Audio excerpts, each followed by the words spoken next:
Gunung Berincang, Cameron Highland, Pahang. Bukit Pelindung, Kuantan, Pahang. Tingkat 13 Menara Universiti Malaysia Sabah, Kampus Antarabangsa Labuan. Menara Kuala Lumpur, Kuala Lumpur. Pusat Konvensyen Antarabangsa Putrajaya, Putrajaya. Menara Pandang Masjid Al-Husin, Kuala Perlis. Majlis Raja-Raja telah mempersetujui bahawa cara menetapkan tarikh Hari Raya Puasa adalah berdasarkan ru'yah dan hisab. Penyimpan Maha Besar Raja-Raja akan mengisytiharkan pada malam itu juga tarikh Hari Raya Puasa yang ditetapkan melalui radio dan televisyen.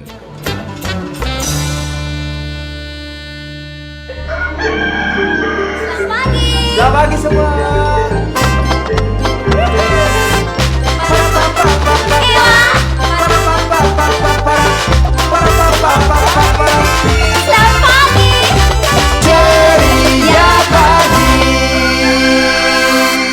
Jumpa lagi dengan FM. Terima kasih kepada anda yang terus kekal bersama-sama dengan kami pada waktu ini. Alhamdulillah. Ya, Alhamdulillah, dan seperti kita janjikan, kita bersama-sama dengan Cik Muhammad Fairuz, iaitu pengarah Suruhanjaya Komunikasi dan Multimedia Malaysia MCMC Terengganu. Okay. Dan hari ini insyaAllah kita akan bercakap mengenai perkembangan terkini Pelan Jalinan Digital Negara ataupun Jendela, dan apa yang akan dikongsikan bersama-sama kita, insyaAllah teruskan bersama-sama kami di Tengah FM hingga pukul 10 pagi nanti. Baik, jadi untuk itu kita nak terus bertukar sapa ya. Bersama-sama dengan tetamu kita di konti Segak Bergaya. Itu yang mencorakkan.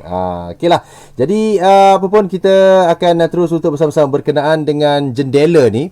Yang ini menjadi juga satu agenda kerajaan kita juga bagi menaik taraf bagi mereka supaya tidak terpinggir dalam dunia multimedia komunikasi dan multimedia ini sendiri. Jadi kita harapkan sesuatu yang lebih baik agar kita dapat manfaatnya bersama. Sebelum kita terangkan lebih lanjut cerita atau kita berlanjut mengenai dengan jendela ni, mungkin Cik Fairuz boleh terangkan sebenarnya jendela tu apa? Tingkap ke apa? Okey. Terima kasih DJ CG dan DJ Farah. Bismillahirrahmanirrahim. Salam 29 Ramadan pada hari ini. So semoga kita mendapat sedikit manfaat daripada perkongsian daripada Suruhanjaya Komunikasi. Terima kasih juga kepada pihak Terengganu FM kerana menjemput kami. So apa itu jendela? So memang kita selalu dengar di media masa, surat khabar. So jendela ni satu pelan Jalinan Digital Negara atau singkatannya jendela, yang mana tujuannya adalah untuk meningkatkan infrastruktur digital negara yang lebih menyeluruh dan inklusif kepada semua. Sebab kita yang seperti mana yang kita sedia maklum, keperluan jalur lebar ni sangat penting pada waktu ini. So jendela ni telah dilancarkan oleh Yang Berhormat Perdana Menteri kita pada 29 Ogos 2020 yang lalu. So dari segi pelaksanaan jendela ni, dia melibatkan dua fasa. Sebenarnya macam mana boleh timbul pelaksanaan jendela ni? Okey, jendela ni bila kita tengok bila berlaku pandemik COVID-19, berlaku perubahan penggunaan data internet di kalangan semua penduduk rakyat di Malaysia. So kalau kita tengok, kalau dahulu kita menggunakan internet ni biasa kebanyakannya untuk sosial ataupun perhubungan. Tapi sekarang ni keperluan internet ni untuk pembelajaran, aktiviti dah ekonomi. jadi macam keperluan asas dah. Ya, betul. So memang di peringkat kita Kementerian Suruhanjaya Komunikasi dan juga Kementerian Komunikasi, kita mahu jalur lebar ni dilihat sebagai utility ketiga selain daripada api dan air. Sebab kita tengok dari segi kepentingan jalur lebar ni, dia merangkumi semua aspek kehidupan. Sekiranya kita kalau sekiranya kita menghadapi masalah tiada liputan di kawasan perumahan kita, banyak aktiviti yang kita tak boleh laksanakan. Betul. Lebih-lebih lagi di waktu kala kita sekarang ni, PKP pandemik ni, kita tak boleh keluar, dan keperluan jalur lebar tu sangat penting. Sebab tu aspirasi negara untuk jendela ni, pertama ni dari segi aspirasi, kita nak liputan 4G kita ni secara menyeluruh 100% kepada semua penduduk di kawasan berpenduduk lah. Yang kedua, kita nak dari segi kualiti perkhidmatan. Sebab kalau kita tengok dari segi perkhidmatan yang kita nak lakukan sekarang ni, contoh pembelajaran dalam talian, aktiviti ekonomi memerlukan capaian jalur lebar yang berkelajuan tinggi dan menyeluruh. So dan sebab itu kita punya target tu nak mencapai kelajuan tu, kalau kelajuan dari segi jalur lebar seluler ni sehingga 100 megabit per second, itu aspirasi negara. Yang ketiga berkenaan dengan jalur lebar talian tetap lah, kita harap boleh bagi kepada premis sebanyak 7.5 juta premis untuk talian gigabit. Gigabit ni melalui fiber. Fiber optik kepada premis. Premis ni termasuk perniagaan dan rumah pejabat-pejabat. Oh, bangunan Sebab tu kalau kita tengok dalam fasa pertama ni, target kita fasa pertama antara 2020 yang telah berjalan sehingga tahun 2022 dan fasa yang kedua seterusnya sampai 2025, yang ni di bawah rancangan Malaysia ke-12 lah. Baik. So dari segi fasa pertama ni kita harap kita boleh mencapai dari segi orang kata kadar liputan tu sehingga 6.9% lah dari kawasan penduduk. Daripada sekarang ni kita dalam di 91.9. Yang kedua dari segi kelajuan ni daripada 25 megabit sehingga ke 35 megabit per second. Dan ketiga dari segi yang saya kata tadilah gigabit internet kepada premises. So kita harap kita dalam tempoh fasa pertama ni kita mencapai hasrat dan tujuan kita tu, target yang kita, sebab ni untuk kepentingan semua pengguna lah, khususnya rakyat di negeri Terengganu. Baik. Jadi kita nak bertanya juga dengan Encik Fairuz berkenaan dengan bagaimanakah situasinya di negeri Terengganu. Kita berehat dulu seketika. Jadi terus bersama-sama dengan kami dalam Ceria Pagi Terengganu FM.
Sampai harus banting tulang.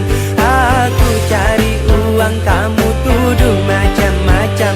Kalau memang sekarang kamu sudah tak nyaman, jangan beralasan, mendingan kita sekarang bubar jalan.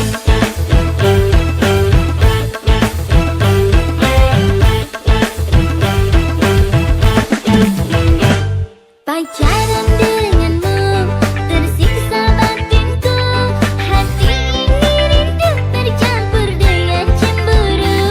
Mau ku percaya namun ku curiga, jangan-jangan cintamu tak terbagi dua.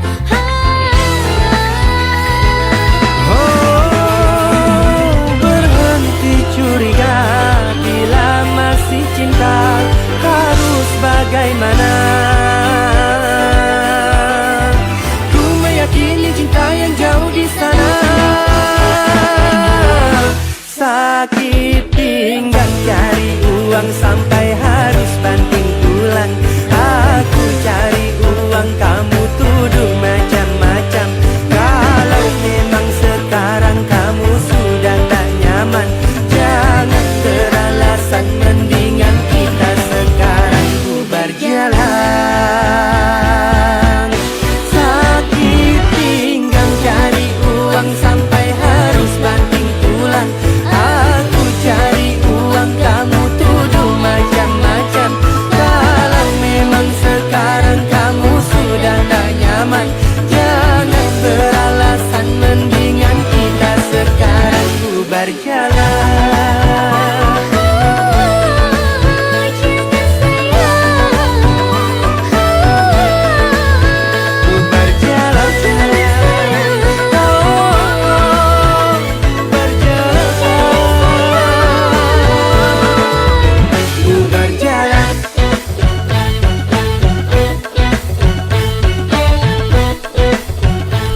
Terima kasih kerana FM. Terima kasih kepada anda yang Ya, terus betul. bersama dengan kami pagi ini. Alhamdulillah. Alhamdulillah juga untuk anda yang kongsikan share Go Live kami di Terengganu FM.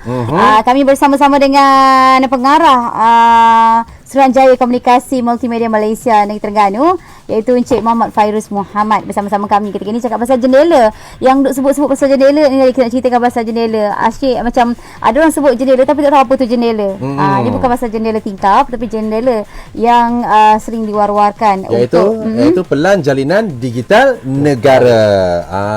Itu yang kita ingin bercakap berkenaan dengan penambahbaikan dan juga kemaskini antara yang boleh memudahkan kita untuk mengakses kandungan-kandungan dalam internet sendiri untuk kita guna pakai dalam kehidupan seharian. Macam yang Cik Faris bagi tahu tadilah. Ya, Cuma kita nak tahu juga macam di Terengganu ni. Okey. Ataupun Macam Terengganu ni jendela ni diwujudkan oleh ataupun diumumkan oleh Amat Berhormat Perdana Menteri waktu sebanyak 25,507 premis yang kita akan masukkan liputan fiber optik. So setakat ni kita telah mencapai 19,782 premises yang kita telah liputi dengan liputan fiber optik. Maksudnya pengguna-pengguna ni dia dah boleh melanggan perkhidmatan, contohnya Unify ataupun yang ni lah seangkatan dengannya dan boleh menikmati kelajuan gigabit sehingga boleh mencapai gigabit. Dia untuk kepentingan satu pengguna. Kalau kita kira kita pengguna kan, kita guna sekarang ni, kalau kita tengok kalau talian tetap fiber optik ni dia tanpa had. Kita boleh guna wifi dekat rumah tu dan kita boleh banyak device. Kalau kan Smart TV.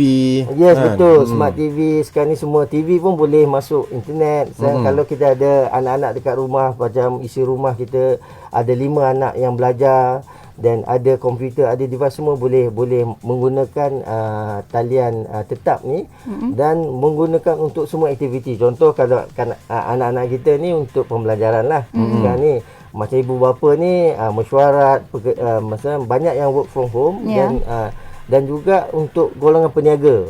Peniaga menggunakan untuk pemasaran atas talian lah. Sebab kita tahu bila pandemik ni dia isu dia ada kekangan pergerakan, so dan operasi perniagaan pun terhad. So dengan ada SOP yang kita perlu patuhi. Sebab tu perniagaan atas talian ni bila berlaku pandemik ni dia sangat penting. Sebab dia kerajaan pun dia dah lancarkan My Digital tu untuk meningkatkan ekonomi digital negara. Sebab bila kita meningkatkan infrastruktur digital, dengan sebab tak langsung impact dia tu kepada ekonomi negara sangat tinggi.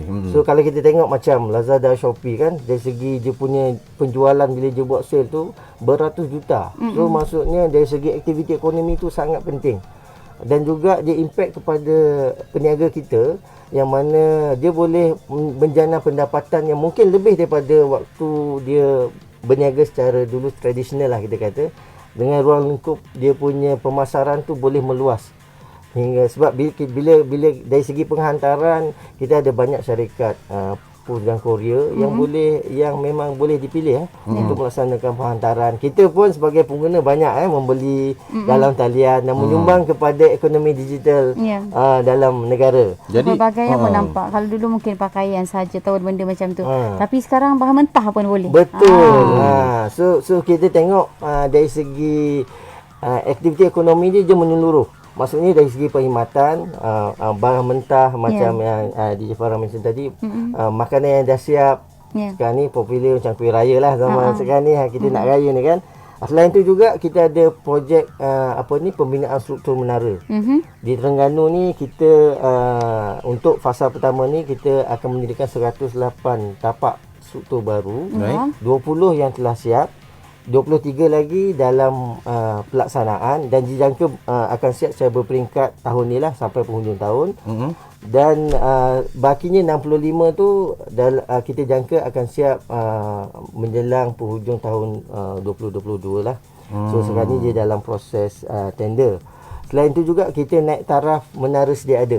Maksudnya menara kita yang 3G, sebab kita dalam jendela ni salah satu dia juga kita akan tutup perkhidmatan 3G. Sebab kenapa kita kena tutup perkhidmatan 3G ni? Satu, dengan aplikasi dengan penggunaan dalam keadaan contoh pembelajaran atau perniagaan ni, 3G ni tak boleh nak menampung. Satu lagi, kita nak optimumkan resources yang ada, maksudnya dari segi spektrum. Kalau untuk makluman spektrum kita ni terhad. Dia tak boleh, benda ni memang how kita nak guna tu secara optimum. So maksudnya bila kita akan tutup rangkaian 3G ni, dia akan spektrum tu akan digunakan untuk 4G yang akan menjadi kepada baseline untuk kita implement 5G yang pada suku keempat tahun ni.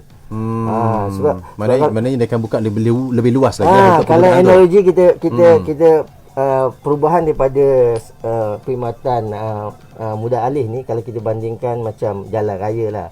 Dulu 2G ni bos dia katakan kalau ikut jalan raya tu satu lane, satu 3G ni dia boleh voice dan data, tapi data dia terhad kelajuan dia. So 4G ni kalau highway tu kita kata 5 lane lah. Lebih laju lah. Cuma kita kena faham bila kita nak bagi kapasiti yang lebih laju dan liputan yang meluas, kita kena dirikan menara di kawasan mana yang kita nak serve. Contohlah kata letak satu menara pemancang untuk broadcasting ni dengan jarak dia punya radius yang hingga 40 km. Kalau kita tengok yang bila kita buat yang TV digital kan, kita punya menara kita di contoh untuk Kuala Terengganu ni di Bukit Besar ni, dia boleh capaiannya sampai 40 km radius dia. Tapi untuk 4G ni menara tu dia boleh up to 2 km. Dia tak terlalu besar. Tak terlalu besar. Lagi satu, kalau kita walaupun contoh kita dah ada capaian di kawasan perumahan kita, tapi kualiti dia tak bagus. Kita nak tambah kualiti ni. Kualiti ni maksudnya kita nak tambah kelajuan kita tu. Kita perlu tambah juga struktur komunikasi tu. Kalau kita tengok di Kuala Terengganu ni kan, kalau kita tengok dia banyak di atas bangunan tu, kita tengok dia dekat-dekat dia. Dia bukan isu coverage lah tu, dia isu capacity. Capacity. Sebab kita boleh analogikan, contoh macam dia punya radio tu macam kita wifi lah. Dia ada maksimum user yang dia boleh serve. Kalau kita nak pastikan kualiti kita tu macam jendela punya target ni 35 meg tu, walaupun katakan kita tengok kat sini dari segi capaian okey, tapi kualiti teruk, kena tambah lagi slot tu untuk tampung kualiti. Itu dari segi orang kata apa, dari segi teknologi seluler. Kalau 5G nanti dia punya jarak liputan tu pun makin kecil lah, tapi kelajuannya makin lebih tinggi. Tapi untuk kita lah pengguna yang setakat kita untuk guna untuk pembelajaran, meeting, 4G ni dah memadai. Sebab dia boleh support 4G ni kalau kawasan yang memang kata apa, dia boleh kita boleh sampai 90 meg pun dia punya dari segi tu. Tapi sebab ni dia bila ramai orang dia akan cuma kita nak supaya dari segi pengguna tak kisah di mana-mana kita dapat liputan tu, kalau ikut aspirasi kita sehingga 35 megabit tu lah. Baik. Sebab yang penting ni, sebab jurang digital tu untuk kawasan yang tiada liputan dengan liputan, kalau kita tak laksanakan yang jendela ni, nanti jurang digital kawasan yang ada liputan tak ada tu semakin ketinggalan. Sebab tu kerajaan pun dia melaksanakan, sebab jurang digital kita kena faham dia bukan setakat capaian, dia juga melibatkan dari segi kemampuan kita untuk melanggan data tu. Betul. Sebab tu kerajaan baru-baru ni dah laksanakan jalinan prihatin untuk golongan B40. Betul. Yang bagi data percuma.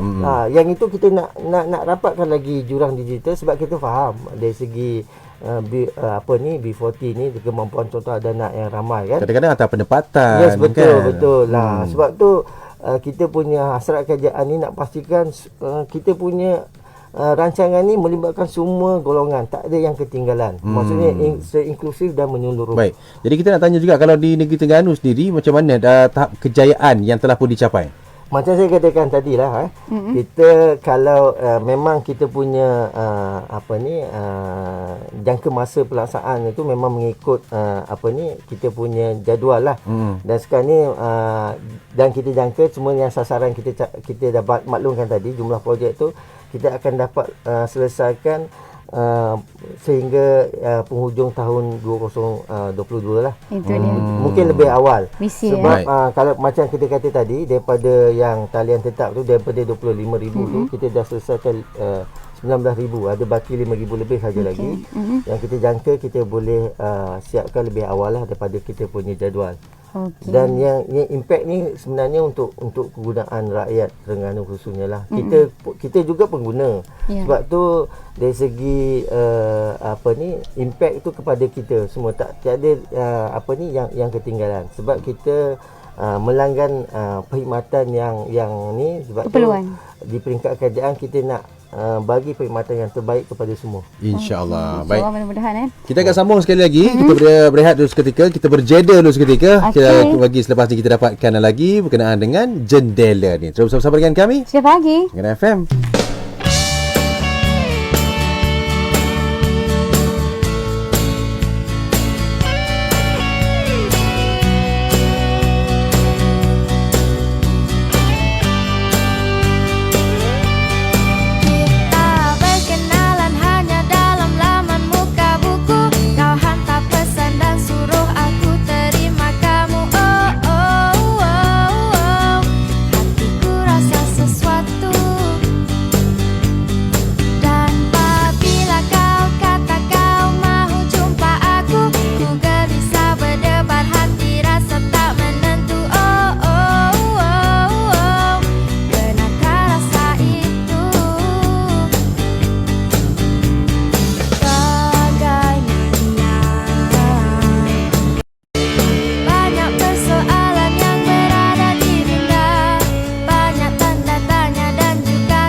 Itu dah Najwa Latif dengan Cinta Muka Buku. Ya, terima kasih. Dalam Facebook lah sebenarnya banyak sebenarnya kisah-kisah dunia yang kita boleh dapat. Betul, tapi pastikan maklumat yang sahih, okey?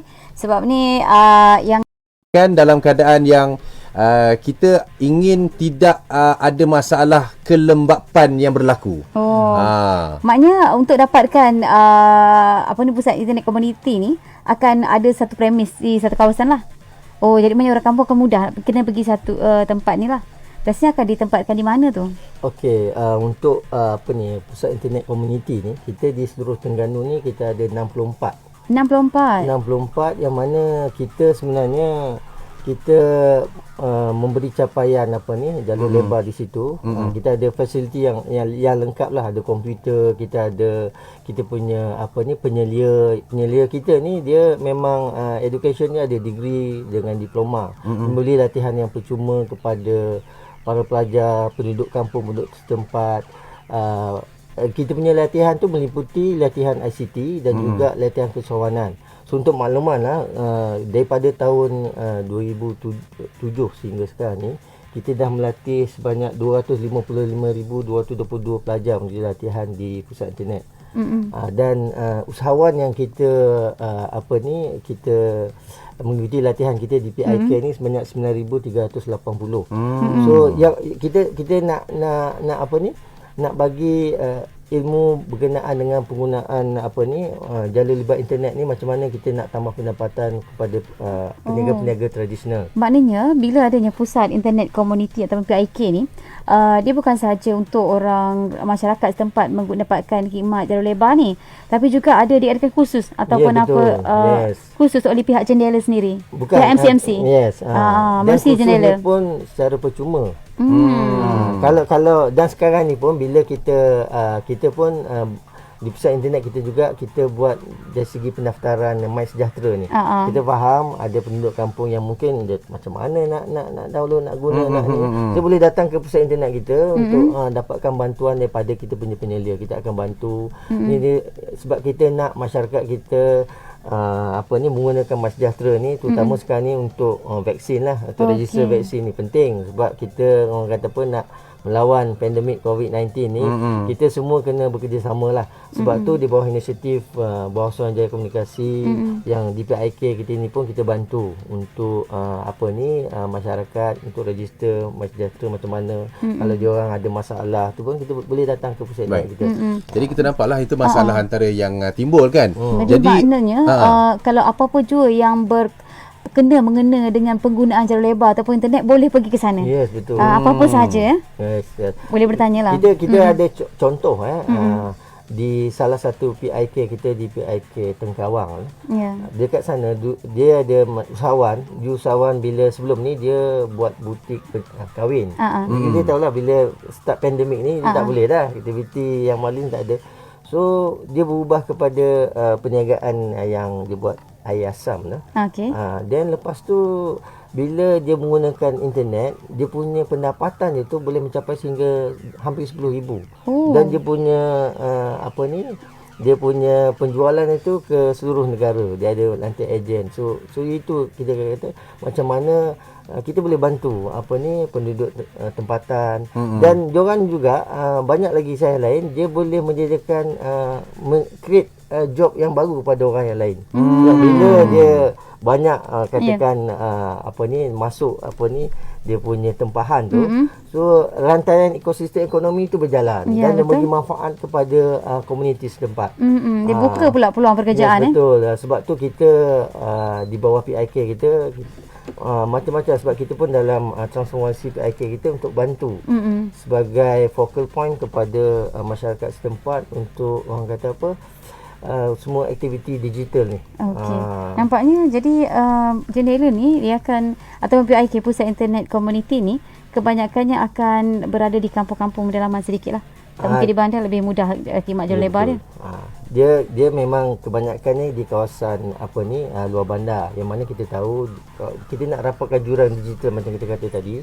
Dan juga kita nak meningkatkan literasi digital di kalangan rakyat kita.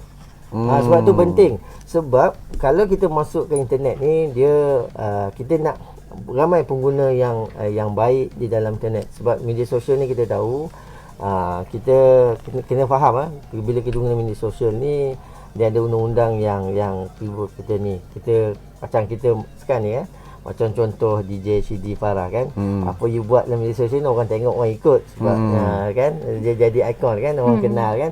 Sebab tu penting kita kena tahu, kita kena banyakkan konten-konten yang positif, yang baik, supaya kita salah satunya kita nak pastikan dengan infrastruktur digital ni, kita pun nak pastikan komuniti kita dari segi digital ni, dari segi penggunaan internet ni memang secara baik, secara positif untuk membina negara. Itu yang penting. dia jangan gunakan perkhidmatan yang kerajaan ni tingkatkan semua kualiti digital ni, tapi untuk yang bukan benda yang tak baik, yang menyalahi undang-undang. Tapi sebenarnya mereka nak kena tahu juga. Betul. Jadi mungkin kalau macam mereka nak tahu berkenaan dengan jendela ni sendiri, ada saluran-saluran yang boleh mereka akan dapat ke macam mana? Okey, untuk jendela ni dia memang ada satu laman sesawang My Jendela My, boleh tengok kat situ. Dalam tu memang kita ada laporan setiap kuartal berkenaan dengan perkembangan kejayaan ataupun projek tu sendiri. So boleh masuk ke situ. Kalau kita tak tahu laman sesawang, kita Google, dekat Google tu kita search jendela, nanti nampaklah kita klik. Dan dia juga boleh masuk FVMCMC. Okey. Masuk kat situ dan kita ada jendela, dan kita tengok. Dan kita boleh dapat semua maklumat yang terkini berkenaan dengan jendela. Kita harap pun semua masyarakat kita khususnya di Terengganu ni memang masuk ke laman sesawang Suruhanjaya Komunikasi, jendela, yang mana dia akan memberi manfaat kepada kita, sebab kita kena sentiasa pembelajaran ni tanpa henti. Betul. Sebab teknologi ni berubah sangat cepat. Betul. Kalau tak, kita akan ketinggalan dan mungkin itulah jurang digital tu makin besar. So sebab tu penting untuk kita pastikan kita menggunakan Tidak ketinggalan. Tidak ketinggalan. Betul. Macam teknologi 3G bakal ditamatkan menjelang akhir tahun 2021, akan wujud pula 4G. Semua orang akan gunakan 4G. Sebenarnya apa perbezaan kalau kita boleh sebutkan di sini? So macam saya terangkan tadilah, 3G ni dia dari segi kelajuan data dia tu terhad. So dia dah tak boleh nak menampung kepada penggunaan terkini terkini penggunaan jalur lebar, contoh pembelajaran ataupun mesyuarat dalam talian, aktiviti e-games ataupun lebih laju, ekonomi digital pun memang tak boleh. Satu lagi, dari segi macam kita kata tadi, kita nak optimalkan sumber spektrum sedia ada untuk penggunaan kepada 4G, yang mana kita boleh bagi kualiti yang terbaik kepada pengguna. Dan dia kita akan boleh semua aplikasi, contoh semua yang kita kata tadi, pembelajaran untuk pelajar, perniagaan, pekerjaan. Pasal government pun sekarang ni dia dah memang semua dah penyampaian perkhidmatan kerajaan ni semua dah digital kan. Kalau kita tengok macam contohlah macam Terengganu FM ni, sekarang ni kita boleh tengok kat mana-mana je. Kalau kita pergi luar negara ke, betul. kan nak tengok DJ kan. Kalau dulu radio ni orang dengar suara je. Sekarang ni dah kenal orang ada DJCD ni macam mana. Semak orang ni kan. So memang so sebab tu kita kata bila ada internet ni semua benda kita boleh ni. So tapi kita kena ingatlah, jangan kita salah guna. Kita kena faham undang-undang tu memang terpakai di luar dan juga di dalam media sosial. Okey, bila dah kerajaan memberikan yang terbaik, kemudahan kepada kita, gunalah sebaik mungkin dengan manfaat lah. Baik, kita dah di hujung-hujung dah ni, Cik Fairuz. Jadi mungkin apalah yang ingin dicapai sebenarnya oleh pihak MCMC sendiri, dan kalau di Terengganu di bawah seliaan Cik Fairuz sendiri, dan sebenarnya harapan yang kita ingin dah kongsikan bersama di hujung-hujung ni. Silakan. Okey, untuk harapan kita yang pertama, kita mengucapkan terima kasih kepada kerajaan negeri jugalah, sebab bila kita melaksanakan jendela ni, dia maksudnya dia melibatkan banyak pihak. So kerajaan negeri, kita punya pemberi perkhidmatan, kerajaan sendiri, MCMC. So kita harap dari segi pelaksanaan projek kita berjalan dengan lancar, dan kita sangat berterima kasih kepada Yang Berhormat Menteri Besar dan juga esko-esko yang berkaitan lah, membantu Suruhanjaya Komunikasi dalam melaksanakan ni. Dan kita pun kalau ikutkan untuk penambahbaikan infrastruktur digital ni, kos keseluruhannya sangat tinggi. Betul. Untuk jendela ni yang kita kata fasa 1 ni, yang kita dah belanjakan sebanyak 750 juta. Untuk keseluruhan ni kita kata projek-projek tadi.